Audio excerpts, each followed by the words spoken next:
Meron siyang gamit na Johan. So makikita natin ngayon nakapwesto ang side ng Onyx Gram Defender. Airstrike! Aray! Ejector Blade na ginawa. Nakatakas si Kirk pero tumalo na rin kagad si Brusco. Grabe naman yun. Parang pupunta si Demon Kite pero bumalik din kagad. Pero ito na! ang rada, nababa ng buhay ni Super Prince. Ay, nabuhat! Pero nabuhat din! Patay si Brusco. Same with the Super Prince. At nakabawi din talaga dito ang Rora. Namatay na rin kagad. Uy, buhay pa si Renny J! Triple kill. Makikiaman pa nga ata. Hinahabol pa. Tumambling. Maniac para kay Edward. Sabi natin kasi para dito kay Edward, para ito yung mga heroes kasi na gusto niya. Pero tatanungin ko pa lang sana kung sino lumabang. Parang may evidence ba na lamang talaga yung Aurora ay 1.3K?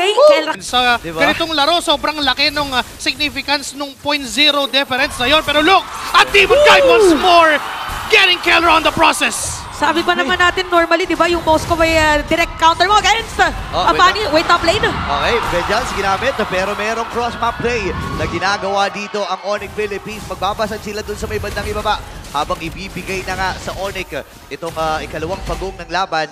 Ang gandang trade dito para sa kanila kasi ang napupuhunanan ng Aurora dito walang iba kundi si Doming Kite. Talaga siya against the members of Onyx Philippines. Now, Brusco, kumuha ng isa. Ayun, tumama yung pana, Visual Arrow, and Edward ay namatay. Pero may bawi din! Nagagawin dito ang Aurora. Doming Kite! At nakadalawa na kagad ng mabilisan.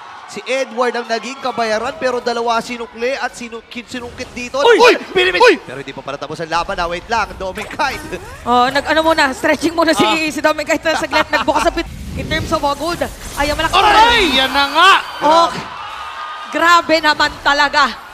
Grabe naman talaga. Nako, alam ko malaki ang epekto ng pagkawala dito ni Kera. Ito na nga atake epekto. Aurora ngayon ay pumasok na. Si Kirk ang pinuturuhan na dito. Renny J. Andito na yung Generation. Nakakuha na si Yue. Hahabulin nila si King Kong. Hindi na nga muna. Kasi hawak ni Demon Kite itong pagong Super Prince. Sumisilip-silip lang. Andun yung Visual Arrow. Hindi tatamaan si Demon Kite. Pero may sibat. Sinalubong kagad ni Renny J. Grabe yung pagprotekta ng Aurora dito. Parang dati, medyo sa may upper bracket. Ngayon naman, diretso na agad. Upper bracket na padulo. Ayan, tama. Pero mas nakagawin na. Uy!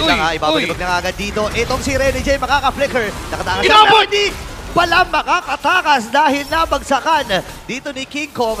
Pero Onyx kasi -1 ngayon na si Renny J wala. Pero parang ipipilit natin na Aurora na mag-contest. Kalahati na rin buhay ng Lord. Habang Super Prince na makakatama dito ng araw. Okay, si Doming nga nandun na sa gilid. Hindi na pag-isaman force pero naiba na siya ni Brusco. Masakit na rin yung damage mula dito kay Kirk. Natama yung Visual Arrow. At si Yue mamamatay. Ngayon may nakabawi din. Doming Kite! Isa! Doming Kite kailangan din lumayo. Hawak pa rin ni Lord Wala dito si Yue at si Arrow! At yung Abyssal Arrow tumama na naman. Unstoppable force! Pero hindi nila mapipigilan si Kabuhat Kiko pa! para kunin yung Lord. Mamamatay pa rin nata dito itong si Kiko. Pero habol ni Demon Kite. Pero tatama ba yung Todd? Hindi na nga at nakaligtas pa rin si Demon Kite. Grabe yung palitan ng suntukan. Our games from yesterday ay talagang very macro-heavy for this one. Pero ito yung purple buff, pinag-aagawan at alam natin kung gaano ka-importante yan. May setup play yata! Naku na, setapan. Ito mag-examine force. Renny J down. Pero sa likuran, si Demon Kite, hindi nila naman napatay kagad dito si Kera. Kaya si Bruce, kailangan matras, sumama yung Abyssal Arrow. Gugo nga ba itong si Super Prince? Hindi. Kalahati na yung buhay ng Lord dito, pero parang binibait lang nila at kailangan ma-reveal kung saan nakapwesto. Take note, na split push si Kelra. Dahil kasama siya sa team fight at na-reveal na rin kung saan siya nakapunta. Tinatama ng mga araw dito at nare-reveal kung saan nakapwesto. Ang dami naman talaga tumatama. Pero natamaan na ni Kiko para makuha yung Lord. Atras ba dito ang Onyx Philippines? Hindi. Lalaban yata! Aurora. Andun sa likod si Super Prince. Nakakuha na si Kirk lang isa. Kaya kailangan matras ang Aurora kasi dire-diretso na ang pamilya para ubusin Yue! ang Aurora. Si Yue na lang ang natitira at kailangan na kumista po. Tinamaan pa namin sila araw kayo si Super Prince. Inaantay lang niya ang pagkakataon. Alam niya na wala pang wings by wings ito. Brusco, papasok na ligamit yung flicker, pero naipalibag with a Tsunami Slam and wipe out para sa Super Fam! At nadiretsoin pa nga nila yung bottom lane. Hindi na yata kailangan natayin yung Lord para tatapusin na nila. Tatapusin na talaga ng Onyx ito at sila ay match point na! Match point for Onyx Philippines.